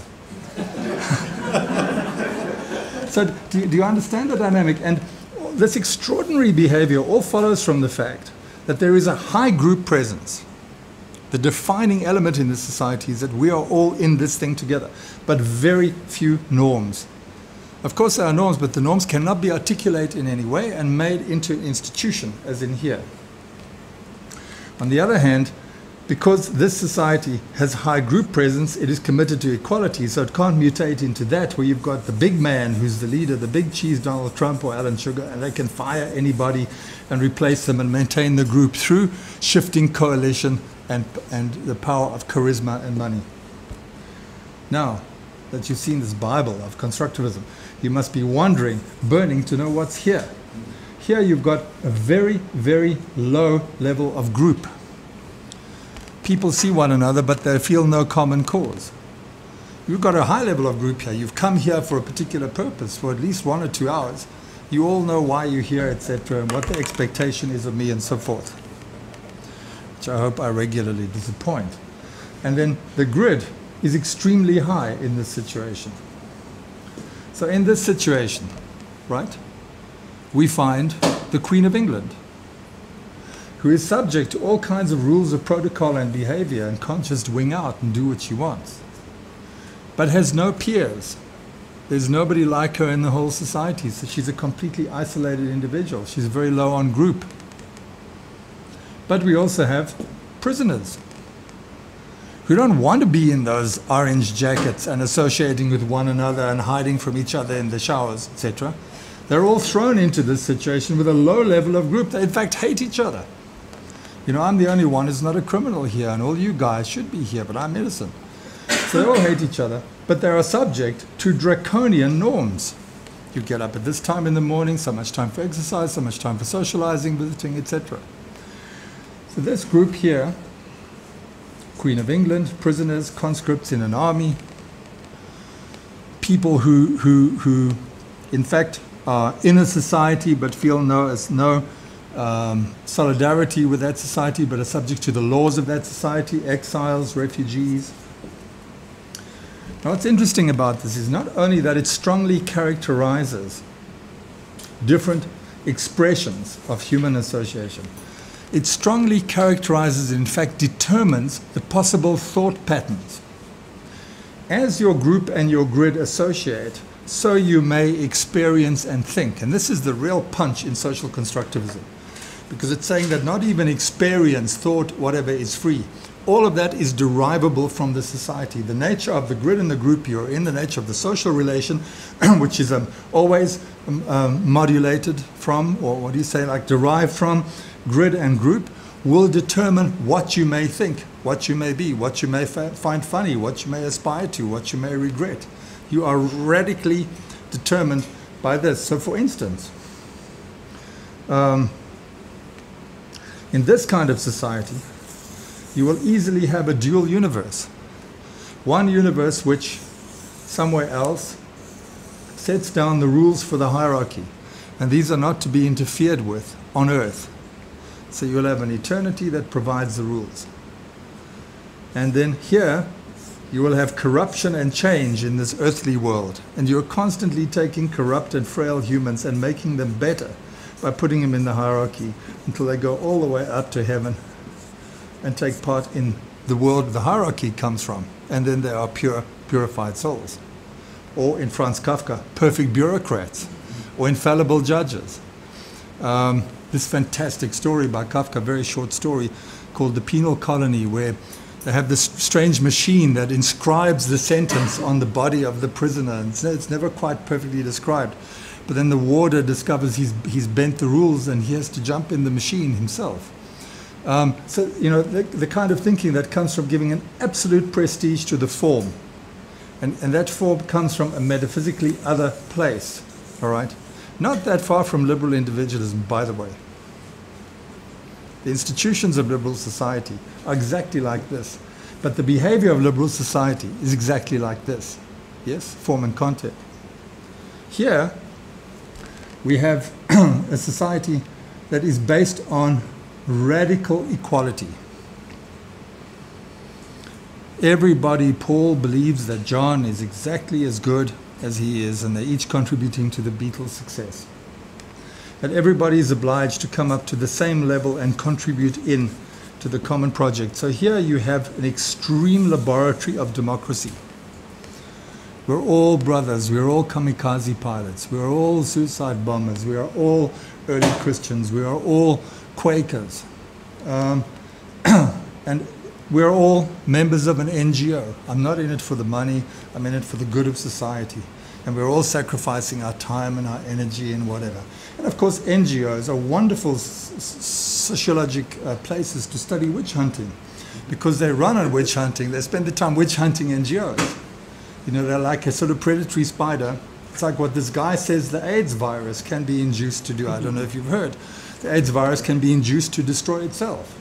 Okay? So that is clearly a social constructivist piece of science based on observation of NGOs. Well, let's hope it's true. Let's really hope that one's true. So here you have a kind of metaphysic based absolutely on the individual, and the individual is given super and supreme powers, as in Ayn Rand or the market economy, where the individual, or in libertarianism, where the individual is able to constitute institutions, change social direction. This is real fountainhead territory. And here is the most interesting of all, because this is the world of punk. This is the world of cynicism. This is the world of Wojciech. This is the world of Van Gogh. This is the world of somebody who battles it out by their wits, and this becomes an incredible laboratory of self-reliance or destruction of humans, like a big steamroller. But people who make it in here are absolutely self-reliant. People who make it here are charismatic, they're not self-reliant. They like to call themselves self-reliant in libertarian textbooks. People who make it here are the utterly self-reliant people, but people who don't make it here are absolutely destroyed. And what is so interesting about this quadrant, to me this is the really interesting one, and I think most human lives fall here. What's really interesting about this is because it has little control over how the society, think of a prison or an army, who or what and how we relate.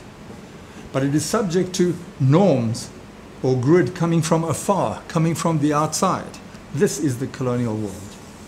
This is the colonial world.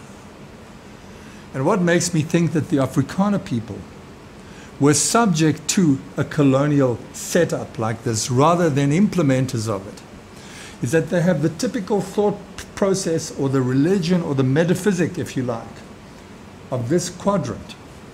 They are the most apocalyptic people of all. They are continually telling you that the end of the world is coming next week. Reality as we know it is bust. And they're fatalistic. I say, well, if the end of the world's coming next week, give me your money. So you can at least, I can memorialize you by spending it. You know? no, you in it too, nothing's going to happen, and etc., etc. I had a fellow who earnestly asked me last year, did I know anyone in NASA? It so happens I do.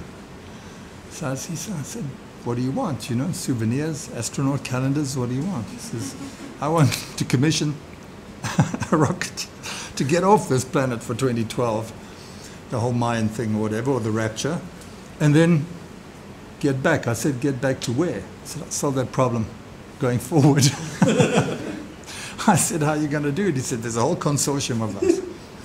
I said, are they all large guys like you? He's a rugby type guy, you know. I said, it's cost. I said, you know, it costs $3,000 per gram to get into orbit and escape the Earth's atmosphere. So we've got the money. But then the next breath he said, are you interested in a waste disposal scheme? I've got a franchise from Thailand and they want to invest. I said, over what period? He says, the next 10 years. I said, fine, let's talk about that too. So there is a prevalent metaphysic, if you like, of fatalism, fatalism, and a belief that the world could end. And if one looks at people in colonial situation, there is also a fatalism. You know, it's a handy tool. How does one rule people? By inducing an absolute, by terrorizing over them with your norms in such a way and destroying their culture and content, culture and solidarity in such a way so that you have almost zero group and an incredible prevalence of norms, this Franz Kafka universe of norms. All the Kafka characters are here. And so people say, I'm fated to this. And whatever I do, I cannot mobilize a solidarity. And I cannot shift this to this, or shift this to this, or shift this to that. But you can see here are the four possible types of human society. Human belief, human expression, human aspiration, the whole shooting match. And you get to them very easily. If this is everything that human society can be, and all you do is adjust the values of group and grid, you can be in any kind of transition you want. Or even as Zen Buddhists try and hit the zero spot and stay there. Okay. So this is a very interesting toy. And this is mainstreaming social constructivism. And it had an enormous effect. It's an extraordinary, compelling, and very interesting toy. And it basically says, even if there's no nature, the conceptions of nature, the relations to nature, the realisms, the irrealisms, the metaphysics, the anti-metaphysics, whatever, are all modulations of these two values of two variables and the way they intersect. Tremendously powerful piece of structuralist, modernist anthropology. But remember, created by looking from outside societies in, which is the only way an anthropologist can look. If an anthropologist were to join the society, then, in fact, this kind of cohesion and this kind of description is unavailable. This is social constructivism. This is how societies make everything, right down to the apocalypse. And, you know, you must have mastery of this kind of thinking. But if we have nature out the window and society out the window, with nature out the window, we overwork society as an explanatory principle, and we come up with incredibly sophisticated things like this, you know, of the dimensions of possible consensus and action and normativity. But it's not clear what the promise, or whether this promise was in fact fulfilled.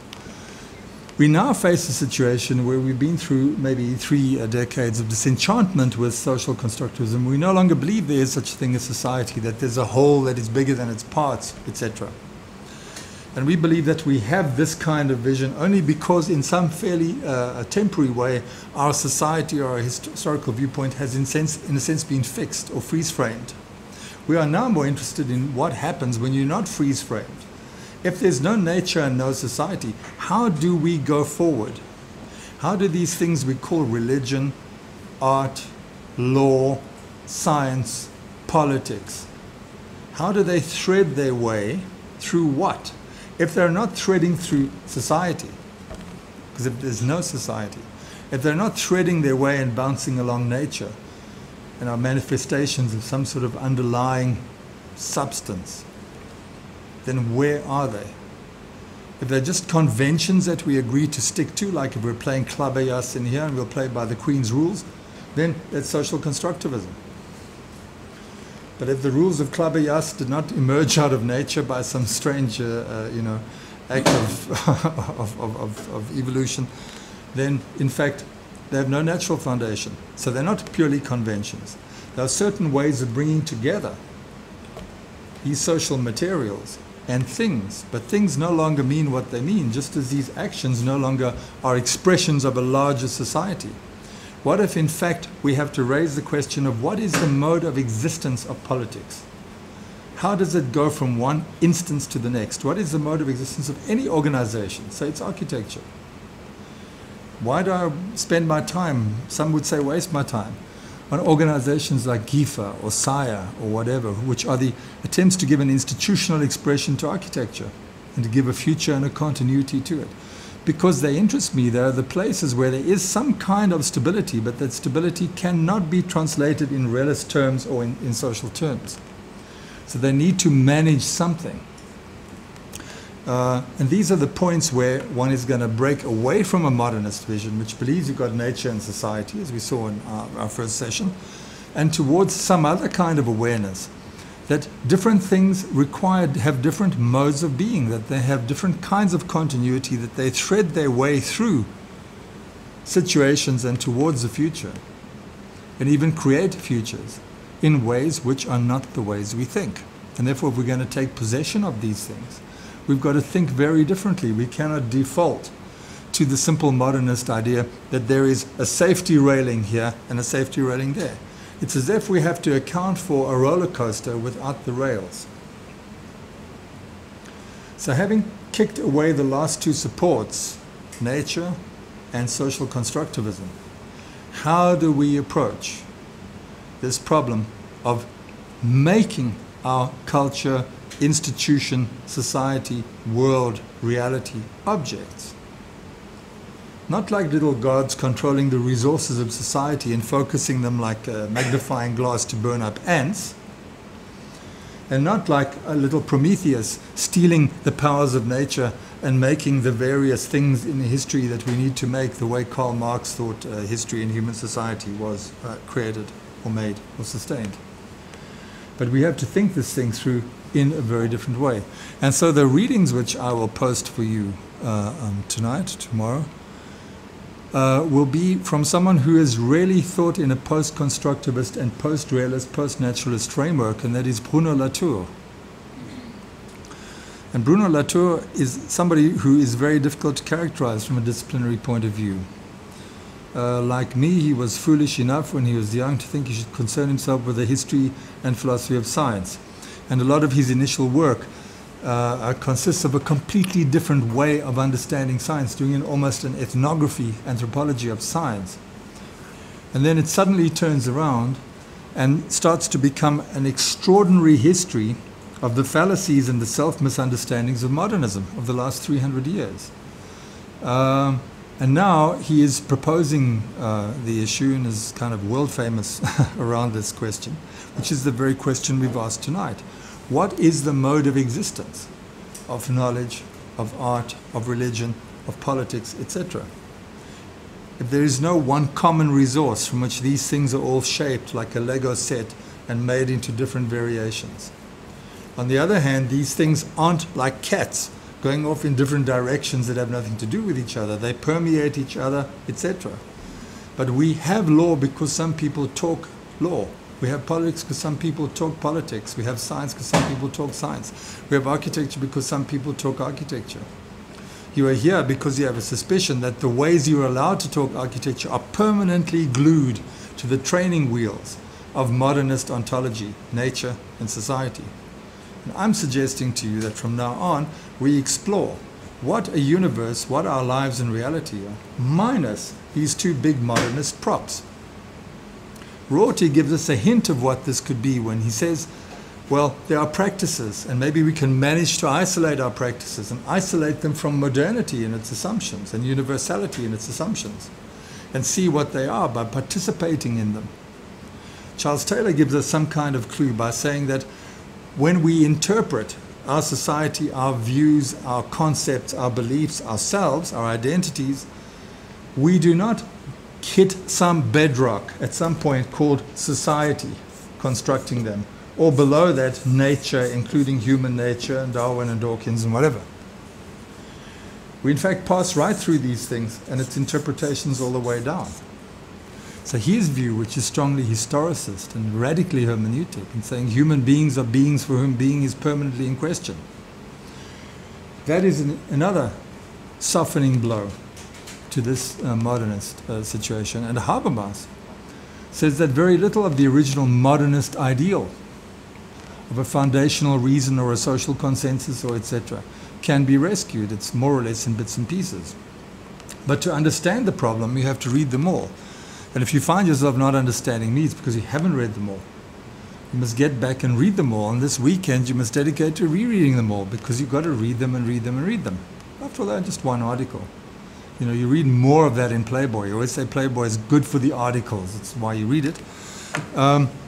So we're heading to a situation where basically even somebody like Habermas trying to reformulate the modern project has to really cut off and compromise tremendously. And where somebody like Taylor doesn't even bother to reformulate it, he says it's a culture. And through Rorty, we've seen the issues and the challenges of giving a status or a meaning or an intelligibility to a culture.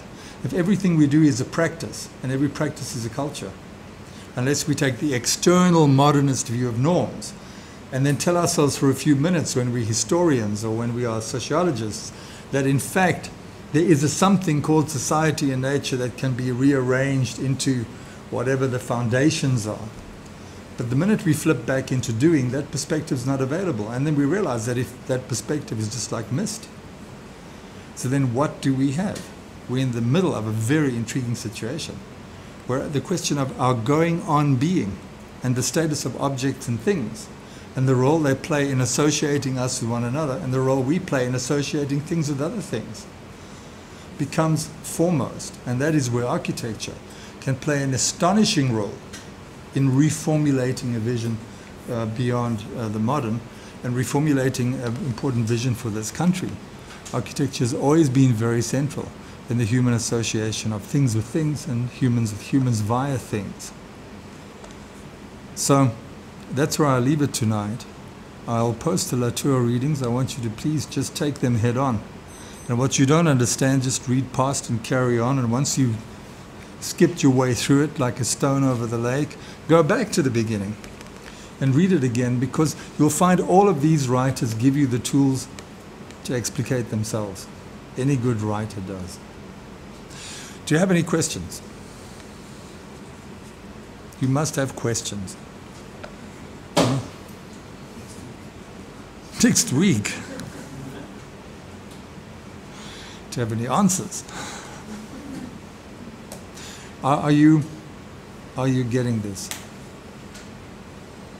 Do you have a sense of some kind of resource to think outside the box that you're in?